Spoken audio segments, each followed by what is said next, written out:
और कुछ विपक्ष के नेता जब सवाल पूछने संसद के पटल को छोड़ करके संसद के बाहर आते हैं और सवाल पूछते हैं, तो इन सवालों का जवाब जनता भी देना चाहती है और हम भी चाहते हैं इन सवालों का जवाब राहुल गांधी को दिया जाए। राहुल जी, आपने कहा कि आज पूरा विपक्ष जो है वो पूरा विपक्ष आज एक हो गया है और एक होकर ये कुछ सवाल पूछ रहा है। राहुल जी, ये तथाकथित विपक्ष एक कब नहीं था? आज ममता जी भी चाय पी रही हैं सोनिया गांधी जी के साथ, आप कह रहे हैं कि हम सब एक हो गए। आप याद करिए 2018 में कर्नाटक में किस प्रकार ये तमाम विपक्ष के नेता एक दूसरे के हाथ पकड़ करके मंच पर मौजूद थे। ममता जी, मायावती जी, सोनिया जी, ये सारे लोग मंच पे मौजूद थे और कह रहे थे हम तमाम नेता एक होकर भारतीय जनता पार्टी को हराएंगे, हम मोदी जी के विचारधारा के खिलाफ अपनी आवाज को बुलंद करेंगे। क्या नतीजा हुआ? क्या नतीजा हुआ? जनता जनार्दन है। राहुल गांधी, अखिलेश जी एक साथ साइकिल में बैठे थे, दो अच्छे लड़के यूपी के निकले थे साइकिल पे। क्या नतीजा हुआ उस साइकिल यात्रा का? क्या नतीजा हुआ इन सबके गठबंधनों का? कुछ नतीजा नहीं निकला। 2019 के लोकसभा से पहले भी कलकत्ता के अंदर किस प्रकार ये तमाम नेता पुनः एक बार एक हो गए थे कि हम विपक्षी लोग सब एक हो गए। क्या चाहते हैं ये जो विपक्ष है जिनको आज आप देख रहे थे, ये क्या चाहते हैं? इन तमाम लोगों की एक ही मंशा है अपने परिवार को बचाने की। बस आपको क्या लगता है अखिलेश यादव जी की पार्टी क्या चाहती है कि भारत का जो है स्वर्णिम युग वापस आ जाए? कदाचित नहीं। वो सिर्फ इतना चाहते हैं कि हमारे बच्चे कैसे सेटल हो जाएं। आपको क्या लगता है लालू प्रसाद यादव जी की पार्टी क्या चाहती है कि पूरे हिंदुस्तान में चमचमाती सड़कें बन जाएं? कदाचित नहीं। वो सिर्फ इतना चाहते हैं कि हमारे दो बेटे कैसे बस ठीक ठाक लग जाए, किनारे लग जाए, राजनीति में आ जाए। आपको क्या लगता है शिवसेना क्या चाहती है कि किस प्रकार से महाराष्ट्र उन्नत महाराष्ट्र बन जाए? बिल्कुल नहीं। वो सिर्फ किस प्रकार परिवार आगे बढ़े उसकी चिंता करती है। आपको क्या लगता है कि ये कांग्रेस पार्टी, सोनिया जी, प्रियंका जी, राहुल जी घर में बैठ के ये चिंता करते होंगे कि फिर से हिंदुस्तान को सोने की चिड़िया बना देनी है? बिल्कुल नहीं। राहुल और प्रियंका कैसे राजनीतिक रूप से सेटल हो जाए, इनकी एक ही चिंता है। नरेंद्र मोदी जी जो किसी राजनीतिक परिवार से नहीं आते हैं, उनकी एक ही चिंता है हिंदुस्तान को विकास के पथ पे सेटल करना है। इसीलिए जनता जनार्दन आपके इस विपक्ष के एक होने के नाटक को सब समझती है, अच्छे तरह से समझती है। दूसरा प्रश्न राहुल जी ने उठाया कि हमारी आवाज को पार्लियामेंट में दबाया जा रहा है। राहुल जी, कौन किसकी आवाज दबा रहा है? ये हिंदुस्तान की जनता आज टेलीविजन के माध्यम से देख रही है, सब कुछ टीवी पे आता है। कौन दबा रहा है आवाज को? मैं जनता से पूछता हूं, मैं भी साधारण व्यक्ति हूं। आप बताइए, ये कोविड के समय जब दूसरी लहर चल रही थी, जिस समय कई लोग अपना दम तोड़ रहे थे, ये सारे कांग्रेस के नेता ये क्या कह रहे थे? राहुल जी क्या कह रहे थे? अभी बुलाओ, विशेष सत्र बुलाओ, अभी हम कोरोना के ऊपर चर्चा करना चाहते हैं। We want to discuss about corona, we want to discuss about Covid. उस समय आप विशेष सत्र बुलाना चाहते थे।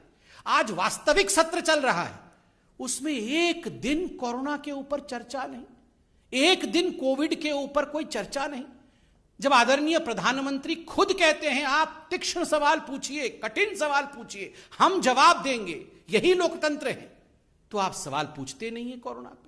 जब आदरणीय प्रधानमंत्री जी मीटिंग रखवाते हैं, सभी पार्टी के लोग, सभी दल के लोग आए, हम एकजुट होकर बैठेंगे, तीसरी लहर में किस प्रकार लड़ाई लड़नी है, हर जिले में कैसे एक ऑक्सीजन प्लांट खुलना है, उस पर हम चर्चा करेंगे।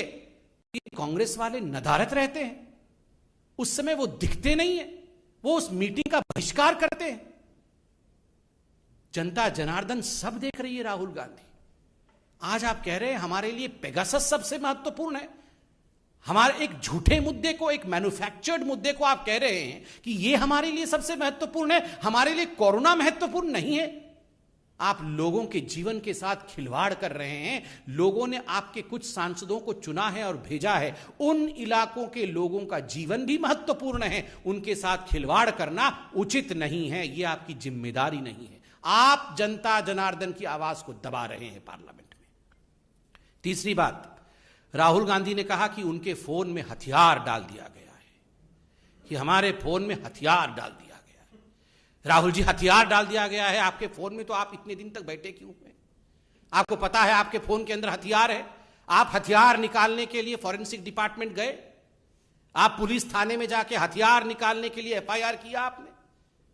आप बताइए, आपको अगर हम में से किसी को पता चल जाए कि हमारे फोन के अंदर हथियार है, तो हम हाथ पैर धर के घर में बैठेंगे? बिल्कुल नहीं। हम जाके हथियार निकाले? कोई हथियार नहीं है।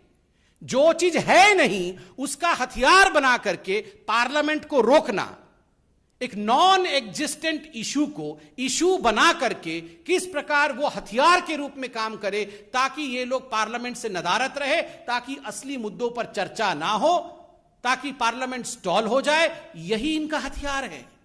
आज भी इस मंच से मैं कहना चाहूंगा, राहुल जी, आपके फोन में हथियार है तो तुरंत फोन को जाके पार्लियामेंट के थाना में आप सरेंडर करिए, हथियार निकलवाइए। हथियार रख के फोन में मत चलिए, ये अच्छी बात नहीं है। राहुल जी, आपने कहा कि हम पार्लियामेंट को डिस्टर्ब नहीं कर रहे हैं और पेगासस पे सरकार को चाहिए कि बिल्कुल उत्तर दे दे और हम अपनी जिम्मेदारी को पूरी कर रहे हैं पार्लियामेंट। राहुल जी, पेगासस पर ही आईटी मंत्री अश्विनी वैष्णव जी पार्लियामेंट में उत्तर दे रहे थे, लिखित उत्तर दे रहे थे, जो लिखा हुआ है उससे पढ़कर उत्तर दे रहे थे। आपके सभी प्रश्नों के, आपके सभी संशयों का उत्तर दिया जा रहा था, मगर आप लोगों ने क्या किया? आप लोगों ने कागज को आदरणीय मंत्री जी के हाथ से छीन करके फाड़ दिया, उसे हवा में उड़ा दिया, उसे फेंक दिया। यह जिम्मेदारी है? ये जिम्मेदारी नहीं है, ये गैर जिम्मेदाराना बिहेवियर है और ये लोकतंत्र की मर्यादाओं का छलनी उड़ाना है, ये लोकतंत्र की मर्यादाओं के साथ खिलवाड़ करना है। हम पार्लियामेंट में उत्तर दे रहे हैं, मंत्री खड़े हैं, उत्तर पढ़ रहे हैं, हाथ में से कागज छीन के फाड़ देना। Rahul ji, many leaders in the opposition have learned the same gimmicks that you used to follow in your party. We were reminded that day the way you had torn the ordinance of Dr. Manmohan Singh, the then Prime Minister. उस समय के प्रधानमंत्री doctor Manmohan Singh ji के ordinance को आपने जिस प्रकार फाड़ करके कागज को उड़ाया था ना, ठीक उसी प्रकार आपसे सीखकर आज कुछ आपके अनुयायी मंत्रियों के कागजों को संविधान के सबसे बड़े मंदिर के पटल पर फाड़ कर फेंक रहे हैं। ये जिम्मेदारी नहीं है। This is irresponsibility. But by the way, Rahul and responsibility can never travel together. Rahul means irresponsibility. Rahul का अर्थ ही irresponsibility। बंधुगण, ये सारे प्रश्न बहुत महत्वपूर्ण हैं। हर विषय पर अगर कहीं चर्चा होनी चाहिए, सख्त से सख्त अगर सवाल कहीं पूछना चाहिए, ये आदरणीय प्रधानमंत्री जी ने फर्स्ट डे बताया, पहले दिन में सत्र में बताया कि पार्लियामेंट में होना चाहिए। पार्लियामेंट पूरा हिंदुस्तान आज टीवी के माध्यम से देखती है। क्या हो रहा है पार्लियामेंट में? कागज उड़ाया जा रहा है, प्लेकार्ड्स दिखाए जा रहे हैं। आज जनता पूछती है कोविड पे चर्चा, ऑपोजिशन क्यों? यही हमें कहना था। कोई प्रश्न हो तो अवश्य पूछे।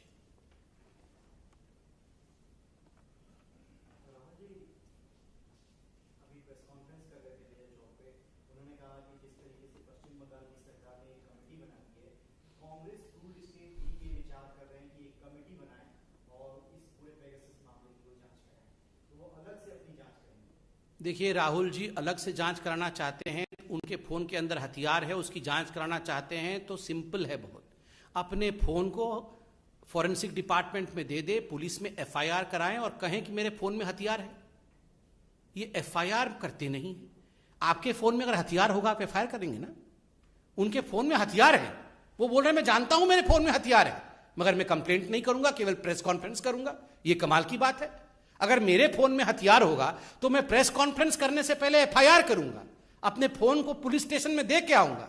ये राहुल जी के फोन में ऐसा क्या है जो वो इतना डर रहे हैं कहीं भी देने के लिए? ऐसा क्या है उनके फोन में? और राहुल जी की क्यों कोई जासूसी कराएगा? क्यों जासूसी कराएगा राहुल जी की? आप बताइए।